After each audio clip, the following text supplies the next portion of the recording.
সুন্দরবন আছে, এখানে মংলা আছে, এখানে ইপিজেড আছে, এখানে অনেক শিল্প কলকারখানা গড়ে উঠেছে। তারপরেও কেন আমাদের এই বৈষম্যমূলক অনুষ্ঠান, আমাদের বৈষম্যমূলক আচরণ করা হচ্ছে?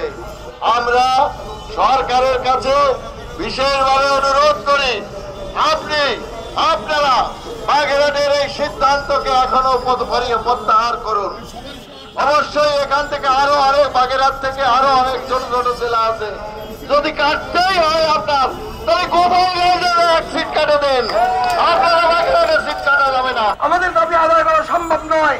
আমি নেতৃবৃন্দকে বলবো, আপনারা আরো কঠোর কর্মসূচি দেন, যে কর্মসূচির মধ্যে দিয়ে এই সরকার বাধ্য হবে আমাদেরকে আরো একটি আসন ফিরিয়ে দিতে, 4টি আসন ফিরিয়ে দিতে।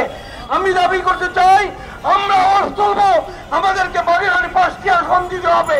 বাগেরহাটের বাংলা পোর্ট, সুন্দরবন, ইপিজেড, আমরা সরকারের প্রচুর রেভিনিউ দিচ্ছি, আমাদেরকে বঞ্চিত করার সুযোগ নেই।